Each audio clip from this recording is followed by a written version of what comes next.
My name is Kelly Cook, and I'm a resource interpreter at Roaring River State Park. When I say interpreter, a lot of times people think that I can speak a different language. I can talk to some birds, but I don't know another language, unfortunately. When I say that I'm a resource interpreter, I mean that I am telling the story of the natural resources and the history of this park. It wasn't until the 1830s that European settlers came to this area. They were attracted to the power of water. It started with a small tub mill up at the mouth of the spring, and by 1845 there was a larger undershot water wheel. The remains of that water mill are still under the spring pool today. On a clear sunny day with clear water, you can actually see one side support and the center axle of the remains of that water wheel. That water wheel was actually burned down just before the Civil War. Roaring River got its name because originally water would be flowing up out of the spring and crashing over a bunch of large rocks before it turned the corner and went down valley. But in 1866, when they created the third mill, they actually created an earthen dam up around the spring to create the spring pool that we see today. That spring pool would create a lot more reliable source of water for that third mill, and it would be channeled over to that larger mill that was used as a sawmill, a grist mill, and a wool carding mill. So when they created the spring pool, they actually quieted the roar of Roaring River. The property, along with the spring, were sold on the steps of the Cassville Courthouse and were purchased by a man named Thomas Seaman. Thomas Seaman was a soap manufacturer out of St. Louis. He was a wealthy man and was known for some interesting investments. He didn't own the property for very long. It only took him a month before he decided that he was going to donate the land, including the hatchery, to the state of Missouri for $1. There is a huge demand for fish down here at Roaring River. We're one of the most highly visited parks in the state, and people from all over our region will come to this area to fish for trout. Every single night from March 1st to October 31st, they will stock anywhere from 500 to 2,000 fish into the river. Yeah, so this winter I was contacted by Ben Miller, who is a part of our dye tracing survey. We want to know where the water from Roaring River Spring comes from. And since he made some posts about that online, Mike reached out to Ben and said, hey, we'd be interested in diving the spring and seeing what's there. So Ben relayed that message to me. I got in contact with Mike, and we started the process to get him a permit in order to dive Roaring River Spring. So Mike is a diver. He is a part of the KISS dive team.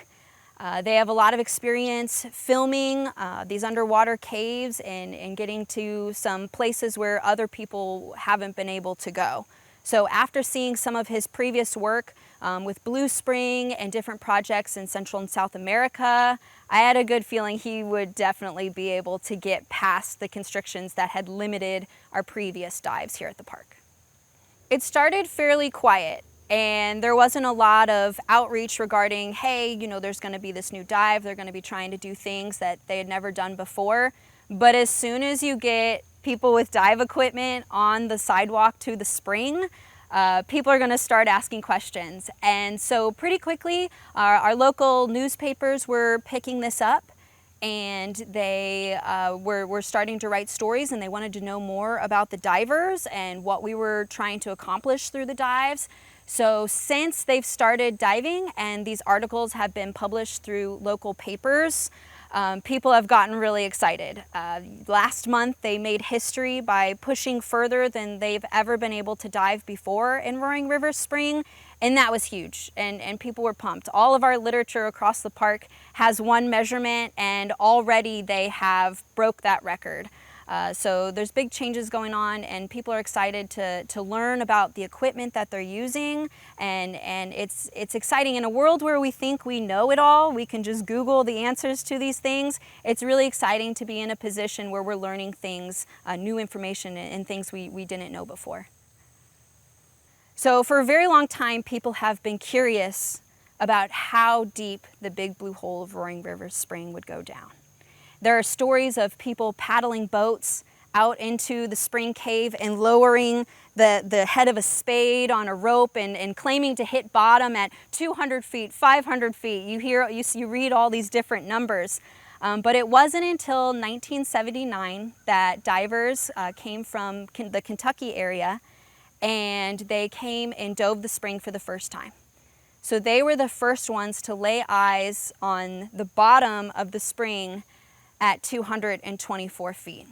That first dive in 1979 made it down to 224 feet and were stopped by the constriction at the bottom due to the tanks and the equipment that they would need to pass through.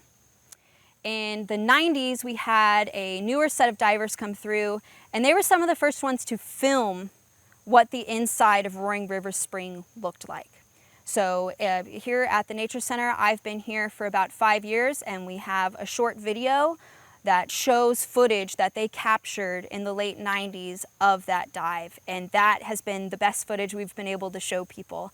I've made jokes about we're just waiting on some grad student to bring a drone and get us further, but it didn't end up going that route. Mike contacted us and explained the technology that he'd have, and so they managed to push past that constriction without the drone. They did it themselves. So for the past couple months, the divers have been coming in and they've been taking footage.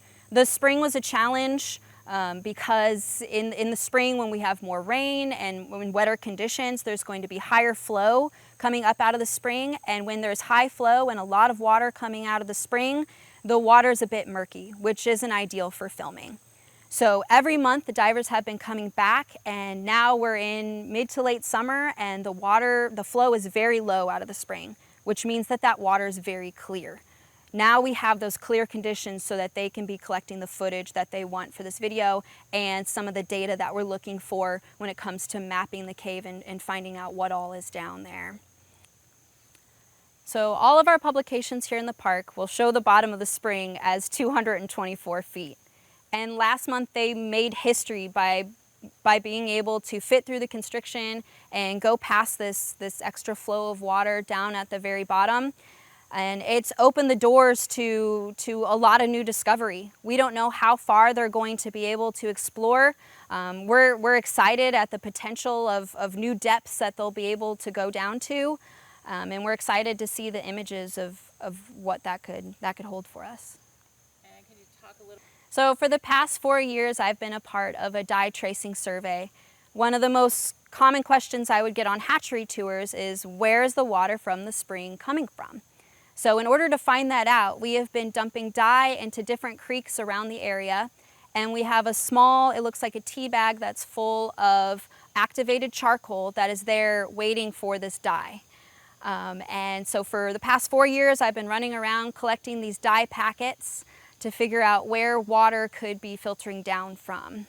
So far we've mapped about 40 square miles of recharge area, and much of it's up on the flat farmland north of the park.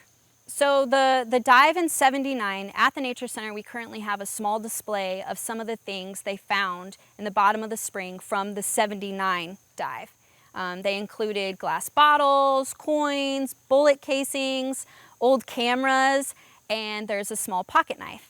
And a man came into the Nature Center, and he looked down into the case and he said, "Oh, I see you still have my pocket knife."